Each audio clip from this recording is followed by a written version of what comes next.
ہم حصول انصاف کے لیے ایک عظیم سٹرگل کر رہے ہیں، جد و جہد کر رہے ہیں، اور یہ بات پاکستان کی سٹوڈنٹس ہسٹری کے اندر جو سٹرگل رہی ہے اس کے اندر سنہرے حروف سے لکھ دی گئی ہے کہ یہاں پر میڈیکل سٹوڈنٹس جو فیوچر ڈاکٹرز ہیں ان کے حق پر ڈاکہ ڈالا گیا تھا، اور سٹوڈنٹس ناانصافی کے خلاف اٹھ کھڑے ہوئے تھے۔ انہوں نے ظلم کے خلاف 22 دن تک ڈٹ کر ناانصافی کا جو نظام ہے اس کے خلاف جد و جہد کی تھی، اور یہ جو جد و جہد ہے انشاءاللہ آئندہ آنے والے وقتوں کے اندر بھی جب نوجوانوں کے ساتھ، یوتھ کے ساتھ، سٹوڈنٹس کے ساتھ کوئی ناانصافی کرنے کا سوچے گا تو وہ پہلے 10,000 مرتبہ سوچے گا کہ بھائی اس معاشرے کے اندر وہ سٹوڈنٹس موجود ہیں جو ناانصافی کے خلاف اٹھ کھڑے ہوتے ہیں، اور وہ جو شیشے کے گھروں میں بیٹھ کر ایسی پلاننگز کرتے ہیں۔ انشاءاللہ مجھے امید ہے اور میں یقین سے یہ بات کہہ رہا ہوں کہ آئندہ وہ کئی مرتبہ سوچیں گے، سینکڑوں مرتبہ سوچیں گے کہ بھائی ہم نے ایسی کوئی پالیسی نہیں بنانی جس سے سٹوڈنٹس کی ناانصافی ہو، ان کی حق تلفی ہو۔ انشاءاللہ یہ جد و جہد اس نے جہاں پر بہت زیادہ ثمرات اور سمیٹے ہیں، جہاں پر اس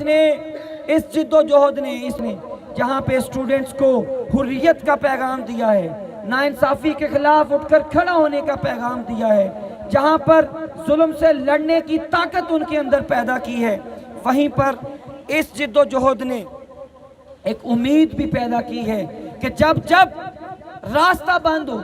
تو ڈپریشن میں نہیں جاتے، انگزائٹی میں نہیں جاتے، اپنے آپ کو نقصان نہیں پہنچاتے، خودکشیوں کی باتیں نہیں کرتے، خود سوزیوں کی باتیں نہیں کرتے، بلکہ ظلم کرنے والوں کے خلاف اٹھ کر کھڑے ہو جاتے ہیں، ظالموں کے خلاف اٹھ کر کھڑے ہو جاتے ہیں، ناانصافی کرنے والوں کے خلاف اٹھ کر کھڑے ہو جاتے ہیں۔ یہی اس 22 روزہ جد و جہد کا سبق ہے، اور انشاءاللہ اس 22 روزہ جد و جہد کا ایک ہی مطالبہ ہے کہ یہ جو ناانصافی ہوئی اس ناانصافی کو دور کیا جائے، اور میڈیکل سٹوڈنٹس جو فیوچر ڈاکٹرز ہیں جن کے ساتھ ناانصافی ہوئی، ریکنڈکٹ کا مطالبہ مبنی بر حق ہے، مبنی بر انصاف ہے۔ میں ہر روز کہتا ہوں اگر یہ حق کی بات نہ ہوتی تو کم از کم میں اور میرے ساتھی یہاں پر کھڑے ہو کر انصاف نہ مانگ رہے ہوتے۔ جیسا کہ ہم نے کل اعلان کیا تھا کہ اب اس 22 روزہ جد و جہد کے بعد ہم نے کوشش کی، سٹرگل کی کہ ہم عوامی پریشر کے ذریعے پی ایم سی کے باہر بیٹھے، یہاں ڈی چوک میں بیٹھے کہ اپنے حق کے اوپر پہرا دیں، اپنے حق کی جنگ لڑیں۔ ہم نے وہ پیغام پہنچایا،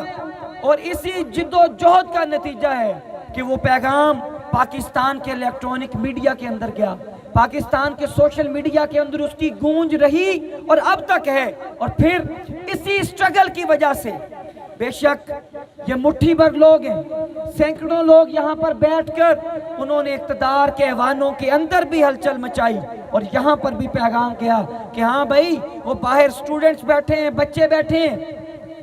ان کا ایشو ہے، اس ایشو کو سالو ہونا چاہیے۔ یہی وجہ ہے کہ سینٹ کی قائمہ کمیٹی کی جو ویڈیو آپ لوگوں کے پاس آئی، کس طریقے سے سینیٹرز نے آپ کے حق کی آواز وہاں اقتدار کے ایوانوں میں اٹھائی، یہ آپ لوگوں کی محنت ہے، آپ لوگوں کی جد و جہد ہے، اور یہی آواز انشاءاللہ قومی اسمبلی کی قائمہ کمیٹی سے بھی اگلے دنوں میں آپ کو سننے کو ملے گی۔ وہ بھی مکمل کنوینس ہیں اور ریکنڈکٹ کا مطالبہ کر رہے ہیں۔ انشاءاللہ یہ سٹرگل اور جد و جہد جیسے کہ ہم نے پہلے دن کہا تھا، اس کو منطقی انجام تک پہنچائیں گے۔